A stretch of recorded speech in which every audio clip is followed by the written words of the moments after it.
Welcome back, everybody, to another chapter in our physics lecture. And you might be looking at this and thinking, there was a chapter 23. Where did that go? And I just want to remind you that I did not lecture on chapter 23. And here's my reason why. Most of that is not something that I can necessarily teach you.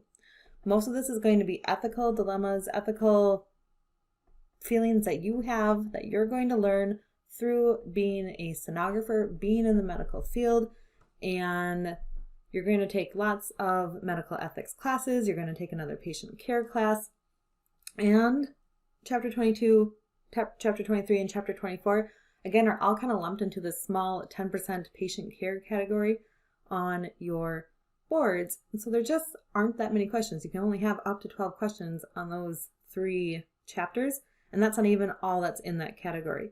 So I didn't want to spend the time lecturing you on the ethics of being a good person, of being a good medical care provider. I do think that is something that you need to evaluate on your own. Read the book, understand what our profession believes to be a good sonographer, a ethical sonographer. And if you know the definitions that are in your notes, if you can define informed consent, if you can define how to talk to a patient, like what the identifiers for them, if you know what HIPAA is, you'll have the key components of ethical patient care covered. So I didn't want to spend a whole lot of time on it. Edelman does cover it excellently, so make sure that you are reading the chapter and reading through your notes that you were given.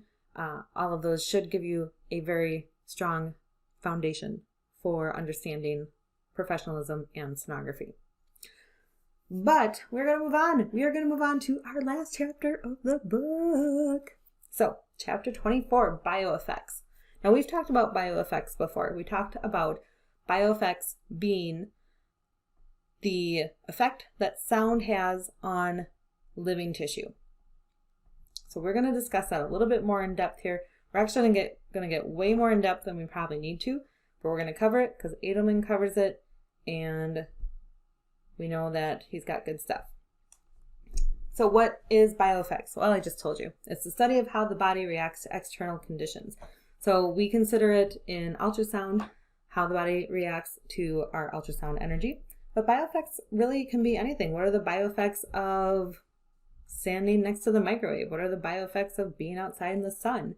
There's bioeffects on like all the energies in the world can have a bioeffect on you, and it's the study of how that happens. So we're going to focus on the bioeffects of sound and some of the kind of general principles around the study of bioeffects.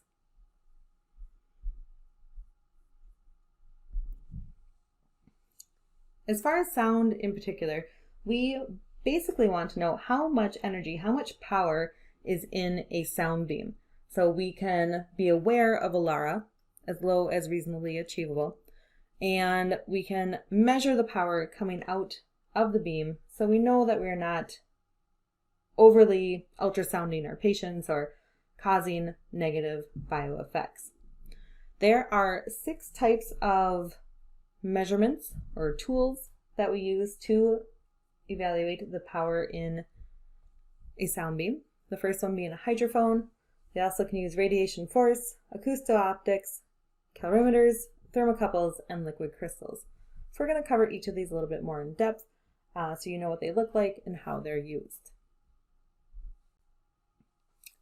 Hydrophones are probably the more common types of tools that we will use to evaluate the sound beam, and that's just because they can really evaluate a lot of the characteristics of the beam. There are 2 types of hydrophones. The first one is called a microprobe. So we have an example of that on the side here. We have the probe here, and right at the end of it, there's this little itty bitty tip of PZT crystal.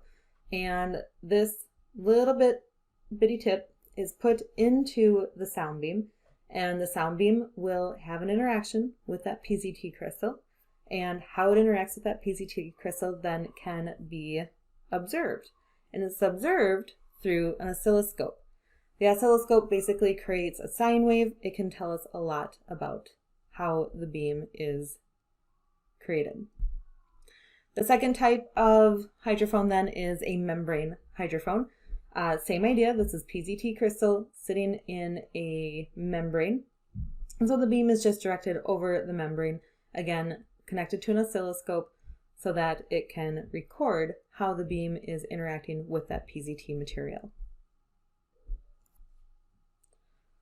As I said before, hydrophones can actually detect a lot of information about a sound beam, which is why they are then probably more commonly used. The hydrophone can detect amplitude, period, pulse duration, PRP, PRF, and the beam shape. So it's actually a really useful tool to be able to use the hydrophone in conjunction with an oscilloscope.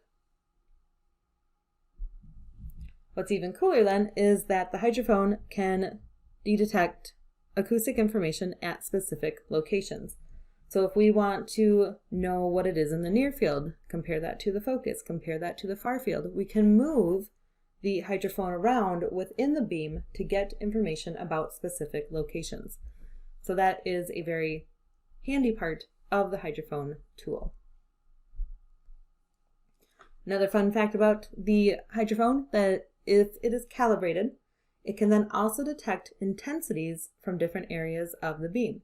So remember, we talked about spatial peak versus temporal average, spatial average versus temporal peak. We went through all of those. The hydrophone can detect those intensities based on where we're at in the beam, so we can get a really well-rounded information set about the ultrasound energy created.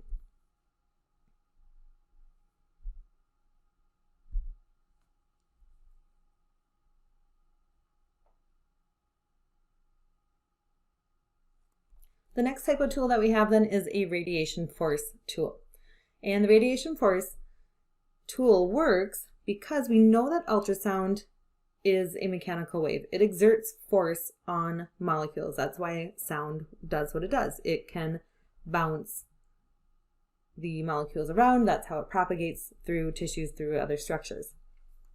That force that it puts on the molecules is small, but it is measurable.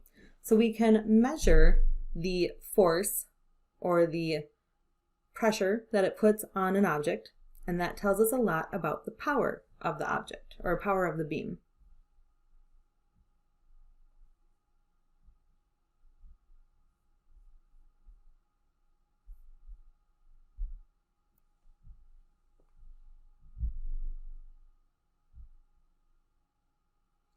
There are two methods within the radiation force realm as well. We have float mode and balance mode. Again, these are going to tell us different information about the type of force, the intensity, the power of the beam.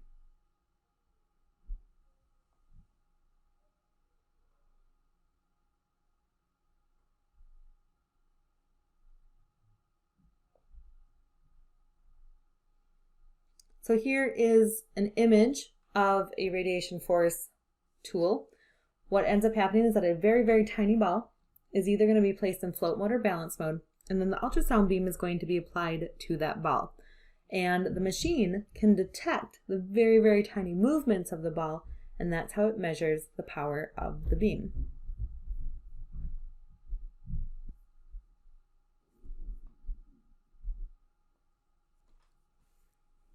The third type of tool that we have then is acousto-optics. And acousto-optics are not widely used, not really anything that you even really need to know.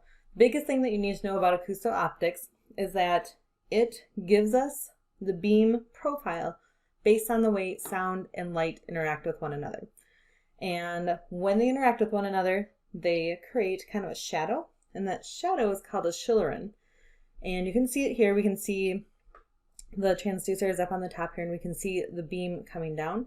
So we can then see how that focus is compared to the near field and to the far field. Just kind of tells us the shape of the beam, where that focus is at, how wide it is, that it's a measurable distance. So acousto-optics, kind of handy again for seeing some of that beam profile information. Now the next three that we're going to talk about are all going to deal with how the sound energy gets converted into heat And these three tools are going to measure that heat. So the first one is the calorimeter. And the calorimeter is going to measure the total power of the sound beam. And it measures that by observing how much absorption occurs.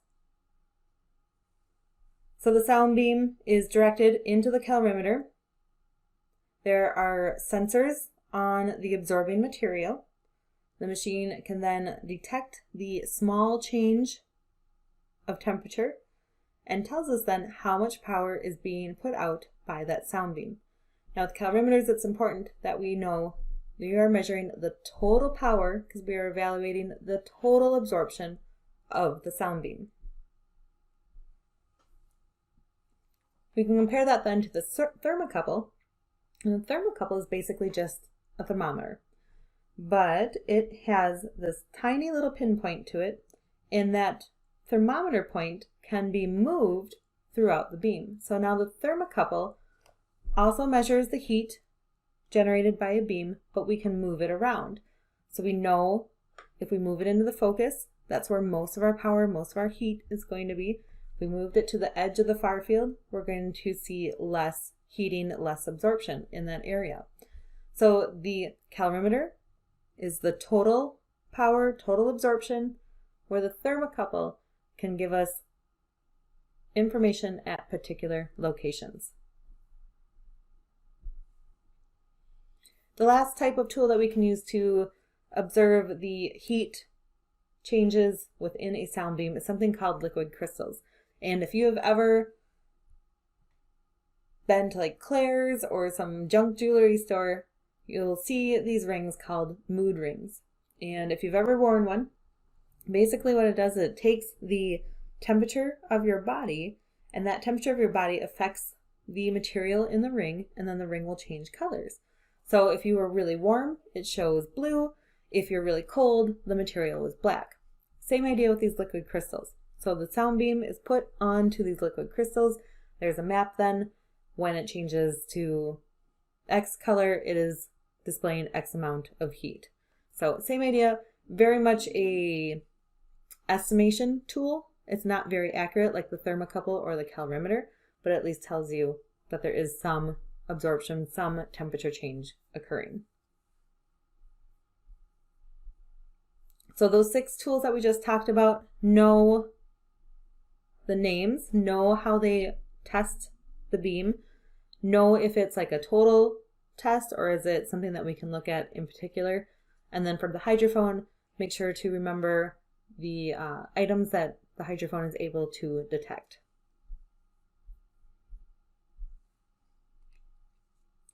So moving on, we're going to talk a little bit more about kind of the general study of bioeffects for a little bit here. So there's something called a risk-benefit relationship. And whenever there is a small possibility of a negative bioeffect, practitioners need to be aware of what those risks are. And then they need to evaluate, is the risk greater than the benefit, or is the benefit greater than the risk? In the end, if they are going to order an exam that has a risk to it, the benefits must outweigh the risks. So now with ultrasound, we know there aren't a lot of risks to having an ultrasound done. That's actually the appeal to the exam itself. We're not using x-ray, we're not using dyes, we're not using contrast, we're not using extra things that people might have adverse reactions to. We're using sound, which has been proven to not really cause any risks or very, very, very minimal risks. So with ultrasound, the benefit definitely does outweigh the risk. Compare that though to a CT scan. A CT scan is a lot of x-rays all put together. A person having one CT scan, probably not a big deal. Benefit outweighs the risk. What about if it's their second one that year, their third, their fourth, their fifth one that year? Are they just coming in because they have a stomach ache? Because that might not prove the benefits outweigh the risk. Maybe an ultrasound would be appropriate.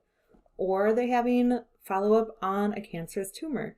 Then absolutely, we need to know what that tumor looks like. The benefit will outweigh the risk. So it's important for the providers when they are ordering imaging to evaluate what can they get from the imaging, and does the benefit of getting that imaging or that study outweigh the risks of performing it. Thankfully, again, ultrasound has very little risks, and so we are quite often a first choice for imaging.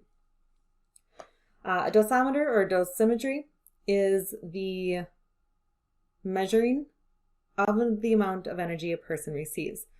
This is kind of a general term. You'll see dosimetry badges quite often used in X-ray. They want to know how much X-ray energy X-ray techs are getting when they are in the CT room, when they're holding a patient, when they're in surgery with the doctors. Ultrasound doesn't really use dosimetry, mostly because there just isn't, again, any really risk of us being around it. I imagine if there was a way to monitor how sound affects us, then that would be something that they would want to study. But for the time being, dosimetry is not typically used for ultrasound. You may need to wear one if you work in close proximity to the X-ray equipment. I've only had to do that at one job that I've had. Everybody had to wear it that worked in the X-ray department or radiology. But most jobs will not require you to wear a dosimetry badge.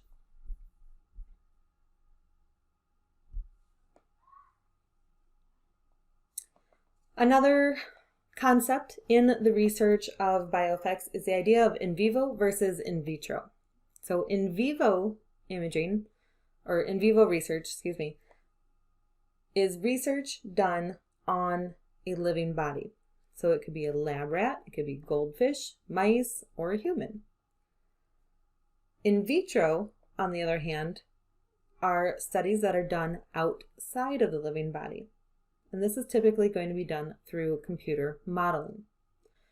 As far as ultrasound research goes, there has not been a lot of in vivo ultrasound research on the high intensity beams. And that's mostly because a lot of people aren't going to sign up for, hey, image my baby at the strongest ultrasound beam you can and let's see what happens. Like, that just doesn't happen. So in vivo research is relatively limited as far as ultrasound goes. That being said, in vitro or computer modeling research has actually proven that high intensity ultrasound can be harmful. But we are talking really, really powerful beams being held in one spot for like 2 days on end before we start to get bioeffects. And that's something that the computer model is able to detect and predict might happen, but is nothing that's been proven in vivo, mostly because we don't do ultrasound that way, and it's not something that we would attempt to do on a living creature. So the biggest thing for in vivo and vitro to remember, in vivo is living body, in vitro is out of the living body, typically done by computer modeling. Research on the effects of ultrasound energy shows that through in vitro modeling, we do know that high intensity ultrasound does cause bioeffects. However, in vivo, normal, prudent use of ultrasound has been proven to not produce bioeffects.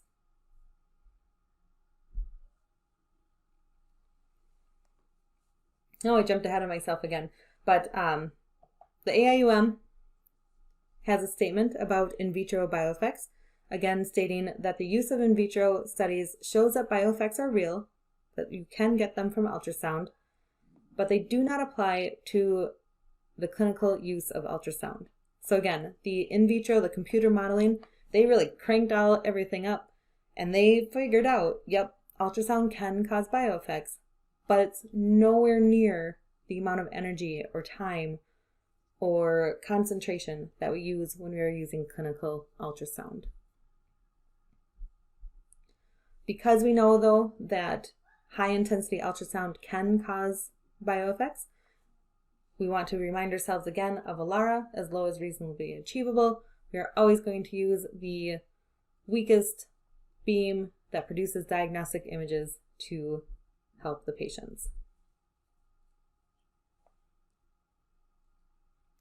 Continuing on talking about some just basic bioeffect research study structure, we have a couple concepts to talk about in study techniques. So we have two commonly used study techniques. One is the mechanistic approach, the other is the empirical approach. So both techniques are useful in researching ultrasound bioeffects. However, it is best when both techniques come to the same conclusion.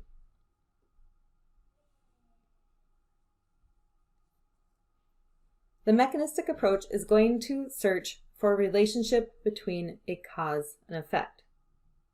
So for example, say we lived hundreds, thousands of years ago, and we lived near the ocean, and we're watching the water as it comes up to the shore. So we're watching the waves and the tides and all of that. And the mechanistic approach is going to use the knowledge of math, the knowledge of the angle of the earth and how fluid mechanics works. It's going to use all that math to find why the tide does what it does. What is the cause and effect of the waves? So it's going to use knowledge of how components behave in a system. Compare that then to empirical. The empirical approach is going to look for a relationship between exposure and response. So if we go back to our tides relationship, and we're looking at, again, thousands of years ago, maybe we observe when the moon is full, the tides do XYZ. When we are in the summer solstice, the waves do this. And so we're looking for an outside source. We're looking for relationships and how they all mesh together. So empirical models are going to really look more at direct observation and comparing observation notes to one another to start to find patterns within.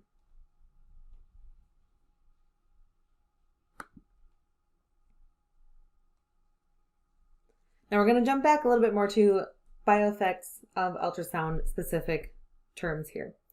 So the mechanisms of bioeffects, what have we figured out that causes bioeffects in the body? Well, we know that thermal or heating of biological tissue is a possible bioeffect. And we know that cavitation or little bubbles is another bioeffect. So let's take a look at those two ideas a little bit more in depth. The thermal mechanism tells us that thermal bioeffects results from the temperature in the tissues rising. Remember all those tools we talked about, the calorimeter, the thermocouple, those were able to tell how the sound beam transferred energy into heat. And with the increase in heat, we would expect the tissue being insulated to also rise in heat. So the thermal mechanism, the thermal bioeffect is due to temperature rising in the tissue. What studies have found is that sound energy is actually pretty easily convertible into heat. And we know that humans are typically good to go at around 37 degrees Celsius or 98.6 Fahrenheit. That's kind of our homeostasis. That's where we operate really well. We also know, though, that certain cellular functions are going to become impaired when we start to move out of that kind of comfortable range. So we want to be careful of how does the thermal energy from a sound beam, how does that affect the tissue? Are we creating an environment where those cells are going to stop working very well? Now we know that thermal bioeffects are most likely pretty low because we can go out and exercise, we can go out and sunbathe, we can run a fever, and that actually helps our body. And so we do know that a small change in temperature is probably not going to cause severe or long-lasting bioeffects, but it's something that we do need to be aware of, that the sound beam can cause tissue temperatures to rise.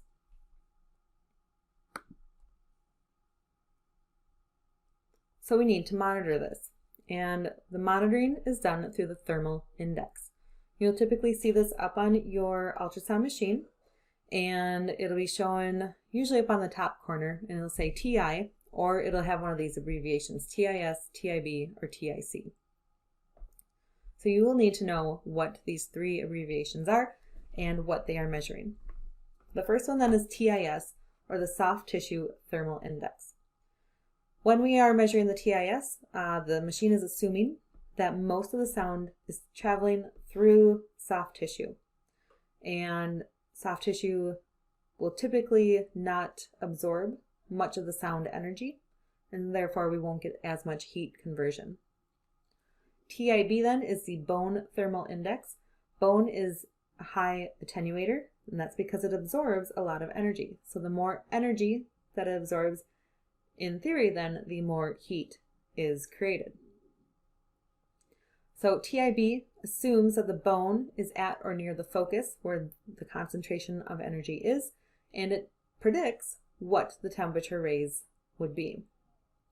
Lastly, then we have TIC, or cranial bone thermal index, and that is going to assume that we are imaging cranial bones in the near field. Again, bone is more likely to absorb that sound energy to convert it to heat. Cranial bones are relatively thin and have a higher chance of heating. Now you'll see a number that is displayed next to the thermal index. The number that is displayed is the degree or temperature that the tissue could potentially raise by. So if it's 1.1, 1.2, then the machine is telling us that that tissue could heat up 1 or 1.2 degrees.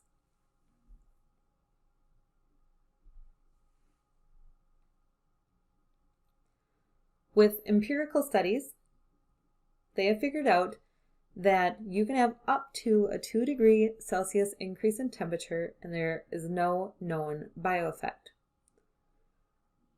2 degrees Celsius to 4 degrees Celsius just in the testicles, the temperature can result in infertility. So if we are using our machine and maybe it's not well calibrated, or we're using the wrong presets, or we are just using a machine that is just putting out way too much energy, that thermal index raises the 2 to 4, which indicates that we could have a 2 to 4 degree increase in temperature in the tissue. We could render somebody infertile if we are scanning their testicles. What we've also figured out is that there can be a defect in fetuses from a temperature rise. Again, up to 2 degrees increase is okay, no known bioeffects. After that 2 degrees, there's been multiple documentations of fetal defects due to this.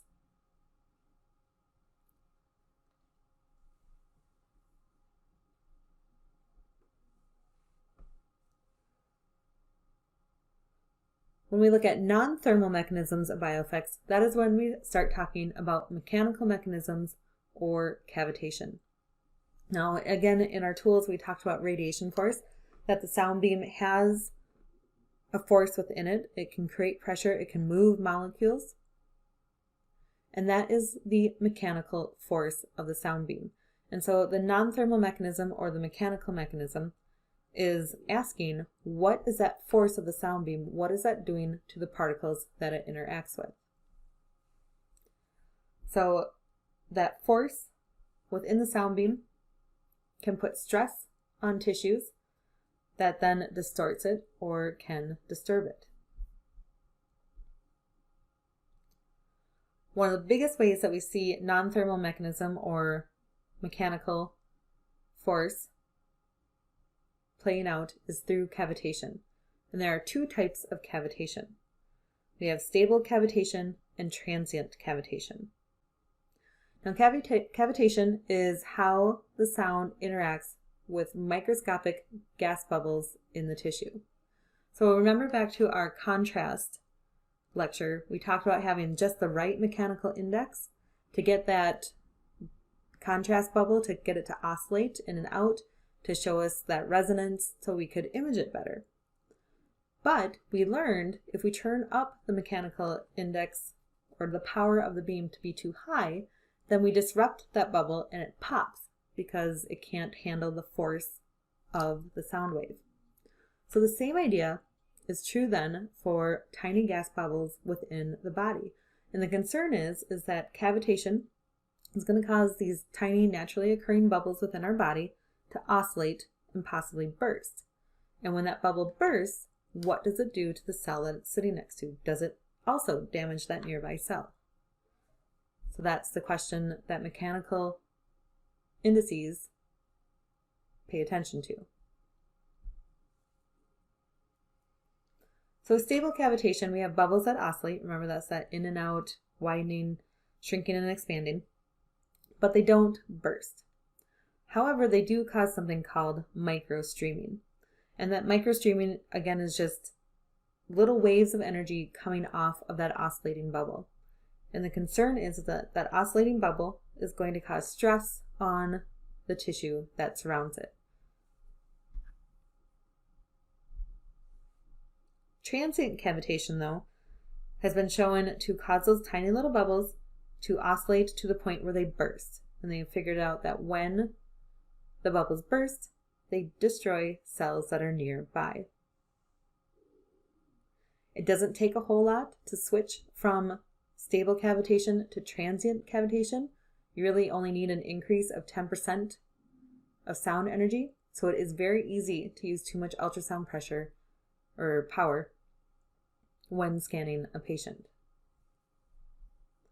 This is particularly concerning, say we are scanning a fetus who's only made up of maybe 200 cells. Can they spare one or two of those cells if cavitation were to occur? So we are very particular with both mechanical and thermal indices when we are imaging fetuses, but it's always something that we want to keep in mind when we are scanning our pediatric and adult patients as well.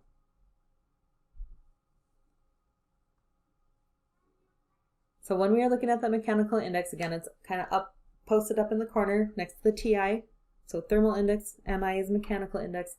Up in the corner, it tells us again the likelihood of harmful bioeffects that may occur due to cavitation. Remember too that the mechanical index is based on the peak rarefaction and the frequency of the probe. So lower frequencies are going to have higher mechanical indices. So you're more likely to cause cavitation if you use a lower frequency transducer.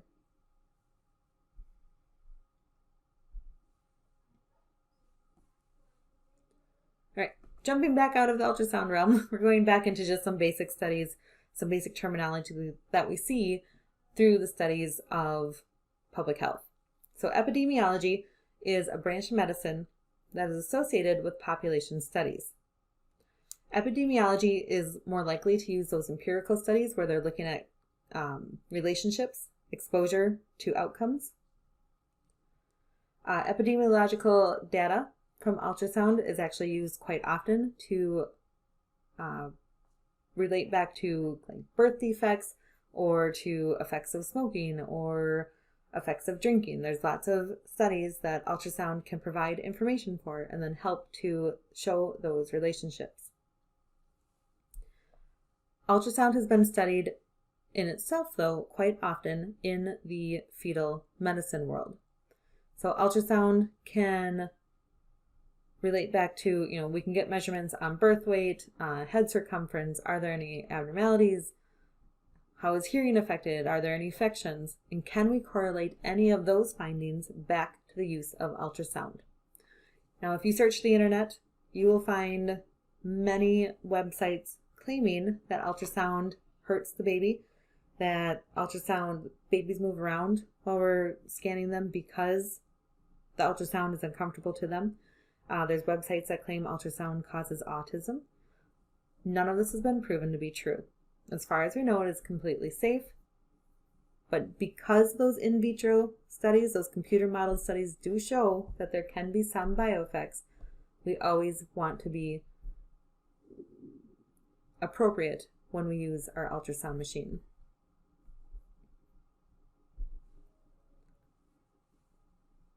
So all those studies that have been done on ultrasound, they all have limitations to them, mostly because most of them are retrospective studies.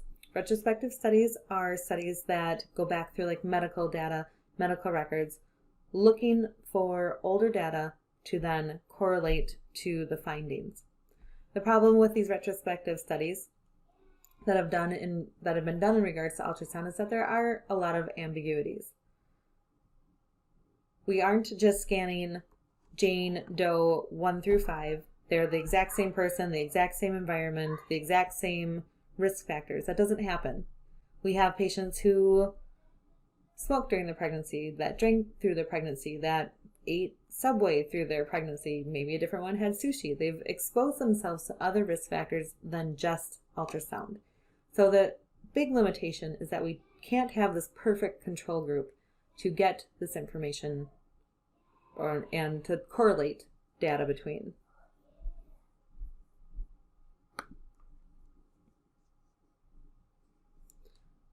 So the best epidemiological studies are going to be studies that are prospective and randomized. Remember, most of our studies were retrospective.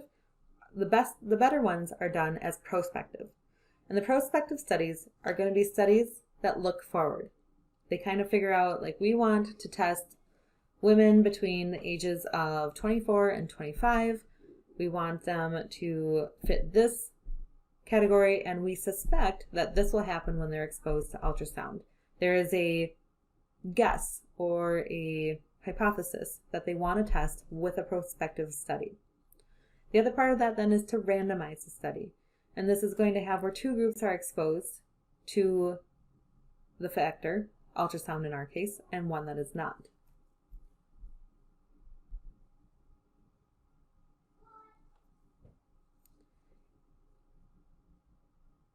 Again, referring back to the AIM, they have conducted many studies in conjunction with universities and independent laboratories throughout the country, throughout the world.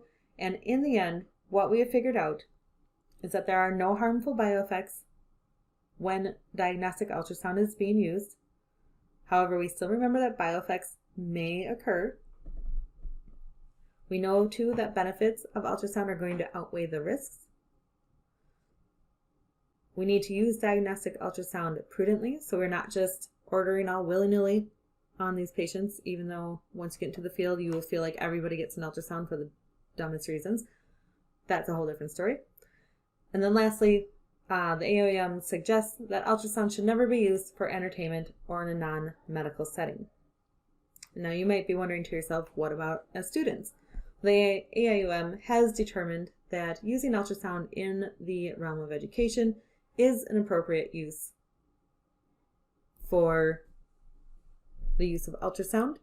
However, when we are ultrasounding outside of those qualifiers, when we are doing research, or when we are using it for education purposes, we need to understand that there might be more exposure time during these situations. And because there's more exposure time, we have a greater chance of bioeffects to occur. So remember, in the standard diagnostic ultrasound, bioeffects are not observed. However, in the setting of the education, in the setting of research, in the setting of training, patients, volunteers, all should be informed that their exposure is not used for diagnostic purposes, but for that research, for that training purposes, and that their exposure is going to be increased.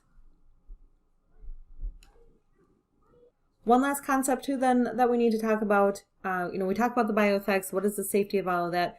We have to remember too that our machine is a machine. It has electrical components, it has mechanical components, it has things that can pose hazards. And so one of them is that we do need to be careful of is the idea of the electrical safety or electrical hazard that the machine can introduce to the patient.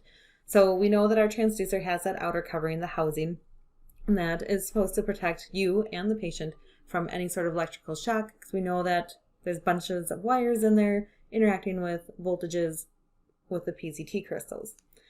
So as a sonographer, one of your jobs is to make sure that your machine is in tip-top shape, and that does include evaluating the transducer face, evaluating the transducer housing, making sure that there aren't any cracks in there.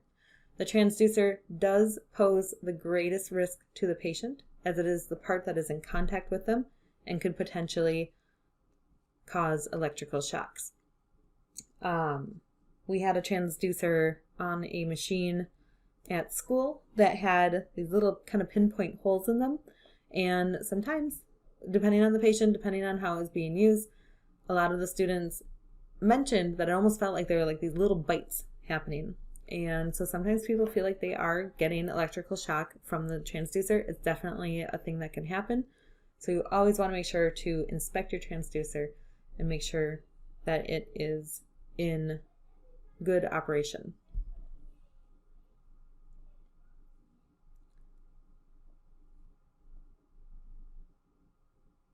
So looking at just overall safety considerations when we are thinking about using ultrasound in the diagnostic setting, first and foremost, we need to only perform studies with a valid medical reason. You have to have an order from a doctor, from a physician's assistant, from a nurse practitioner. You have to have an order in hand.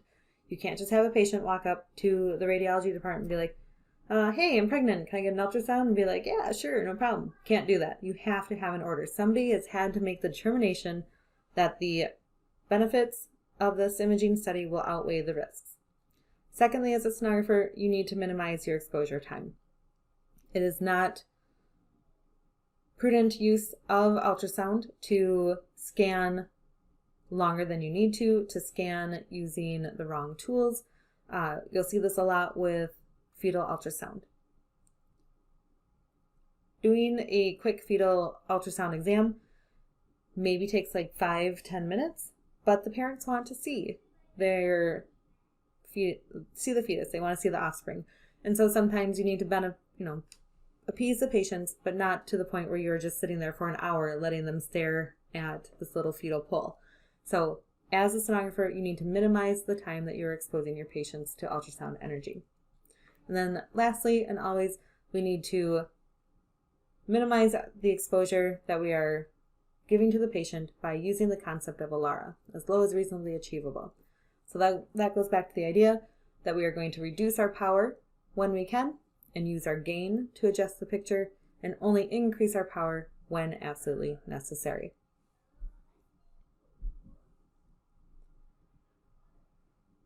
And last but not least, as an ultrasound professional, you should always be prudent with your ultrasound use. Again, don't use it for entertainment. Don't use it just to check on things for your coworkers.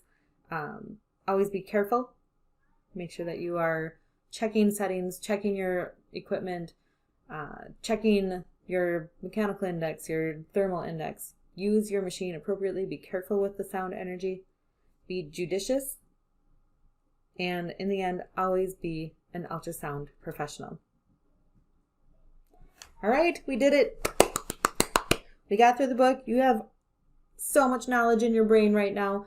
Next week, we are going to go over just kind of a potpourri of things that have been added to the test that aren't found in the book that I just want to make sure that you are prepared for. As far as bioeffects, we talked a lot about kind of the studies and how the bioeffects, all of that kind of works.